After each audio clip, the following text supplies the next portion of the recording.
안녕하십니까? 배팅 부동산 돈 세상에서 돈사랑 오케이 중개사들 선을 넘었다. 그러다 직업 사라집니다. 진행하도록 하겠습니다. 저도 중개사입니다. 그런데 좀 과한 점이 있죠. 일단은 다른 이야기 좀 하겠습니다. 병원에서 인정받는 의사, 경험에서 나온 이야기입니다. 경험에서 나온 이야기. 제가 젊을 때 거의 반식물인간이 될 뻔했습니다. 그러니까 좋은 의사와 나쁜 의사가 있는데 좋은 의사는 극약 처방을 하지 않고 완치를 시킵니다. 실력으로. 그런데 나쁜 의사는 중독성 있는 극약을 처방해가지고 평생 그 환자를 자기 병원의 고객으로 만듭니다. 그래서 좋은 의사는 병원에 수익을 300만 원 가져다 주는데 요 나쁜 의사는 병원의 수익을 평생 환자를 볼모로 잡아가지고 3억을 뜯어먹습니다. 제가 요런 사람이 될 뻔했습니다. 여러 명이 이런 일을 저한테 하려고 했습니다. 제가 똑똑하게 기억을 합니다. 그래서 인정받는 의사, 아쉽지만 극약 처방을 해서 평생 환자로 환자 돈 뜯어먹는 의사가 인정받는 의사입니다. 자본주의니까. 자본주의라서 그렇습니다. 어쩔 수가 없죠. 어쩔 수가 없습니다. 당하는 놈만 바보죠. 그래서 자본주의에서 존경의 의미는 없습니다. 호칭 변경도 가능하죠. 의사 선생님이라고 부르는 사람이 바보죠. 의사 양반, 의사 선생 또는 어떤 의사는 개소말 돼지자가 들어가야 정상이죠. 그러니까 사람들은 그냥 돈을 존경할 뿐입니다. 사회적으로 마땅히 의무를 다하고 존경을 받아야 되는 그런 직업군, 그런 게 어디 있습니까? 지금 이익집단이라고 보면 됩니다. 다 집회하고 농성하고 해서 자기들 이권만 지키려 하는 사람들 뿐이죠. 자본주의라서 그런 것 같습니다. 그러니까 이런 히포크라테스 선서 이런 거 하는 사람들도 이렇게 돈을 좋아하는데 별 수 없죠. 중개사들 너무 많은 것을 바라면 안 됩니다. 공인중개사한테 너무 많은 것을 바라는 것은 무리가 있죠. 무리가 있는데 그래도 선을 넘으면 안 됩니다. 250억대 동탄 전세 사기 임대인 공인중개사 등 5명 구속영장 전세 사기를 치면 안 되죠. 아무리 돈이 좋아도 사기를 치면 안 되죠. 안전한 거래를 위해서 일을 맡겼는데 공인중개사가 사기를 칩니다.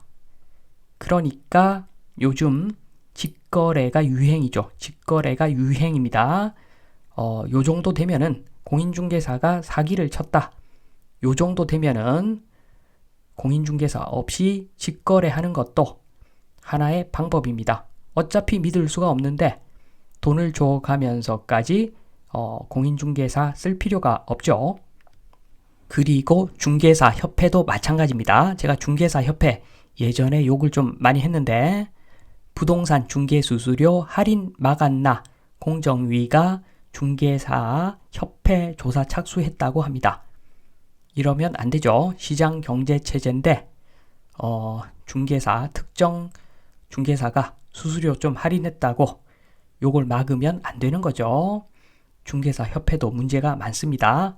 협회도 돈, 권력을 좋아하고 권력은 더 큰 돈을 위해서 잡으려고 하는 거죠. 중개사협회 법으로 만들어서 유일한 협회로 중개사협회 하나로 만들어가지고 이권을 취하겠다.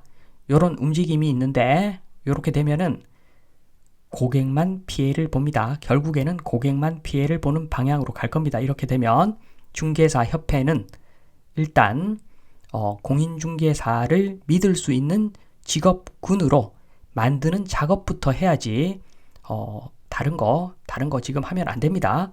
중개사가 믿을 만한 사람이다. 요것부터 해결하고 다른 일을 해야 될 것 같습니다. 그래서 요즘 요런 소식이 들립니다. 서울신문 부동산 매달 1000곳 휴폐업 시장 어렵다는 시그널이라고 하는데 요거는 지금 부동산 거래량이 저조한 데다가 앞으로 시장 회복이 더딜 것을 전망하는 분위기가 선반영된 것으로 해석된다고 합니다. 이런 시장을 누가 만들었는가? 중개사가 공범이죠. 저는 중개사가 공범이라고 봅니다. 그리고 과거에는 매매가 없으면 전월세 거래가 받쳐주곤 했는데 요즘은 그것도 거래가 거의 없다. 직거래를 많이 하겠죠. 모두 다 중개사가 만든 문제라고 저는 그렇게 생각합니다. 그러니까 대한민국은 부동산 중개도 사기성이 있다고 제가 말씀드렸죠. 이렇게 하면 안 되죠. 중개사 한 명이 매도인 측과 매수인 측 양쪽을 대변하다 보니까 양쪽에서 돈을 받다 보니까 매도인한테는 꼭지다. 빨리 팔아라 라고 이야기를 하고 매수인한테는 오늘이 최저가다. 이렇게 이야기를 해야지 거래가 성사가 되겠죠. 이것은 사기성 거래죠. 어떻게 보면은 사기성 거래입니다. 특히나 중개사는 오늘이 최저가다. 저쪽에 방점을 찍습니다.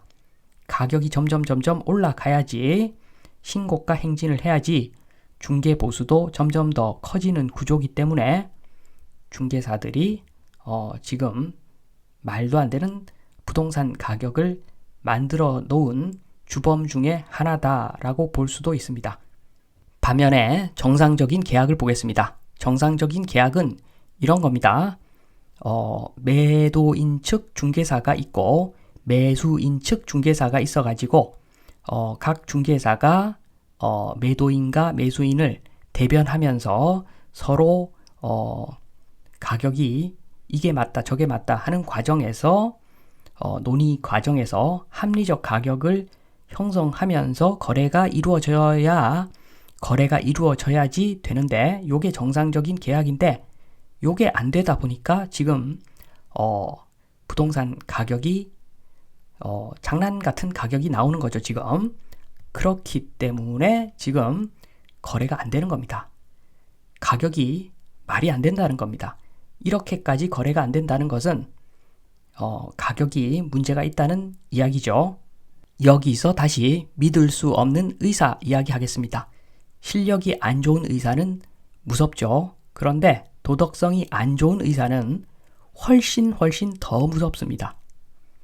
마찬가지죠. 믿을 수 없는 중개사, 전문성 없는 중개사는 무섭죠. 사고 칠 수가 있죠. 그런데 도덕성이 안 좋은 중개사는 훨씬 더 무섭습니다. 제일 무서운 중개사가 도덕성이 안 좋은데 정말 많이 아는 전문적인 중개사, 이런 중개사가 제일 무섭습니다. 이런 중개사한테 걸리면은 바로 사기 당할 수밖에 없죠. 그래서 도덕성 안 좋은 중개사가 제일 무섭습니다. 그래서 지금의 거래절벽 중개사 폐업은 한마디로 자업자득이다. 이렇게 계속 하다 보면 중개사라는 직업이 사라질 수가 있습니다. 국민의 신뢰를 얻어서 멋진 중개를 해야지 중개사가 존재의 의미가 있는 것이고 앞으로 계속 그 직업군을 유지할 수 있는 것이라고 생각을 합니다. 중개사 협회도 그 점을 명심하고 정상적인 계약을 위한 제도 정비 그리고 중개사에 대한 어떤 신뢰를 확실하게 시장에 심어주는 것이 무엇보다도 중요한 일이다. 요걸 하고 나면은 아마 안정적으로 중개사가 중개업이 안정적으로 돌아갈 것이다. 요 말씀을 드리면서 이만 마치겠습니다. 감사합니다.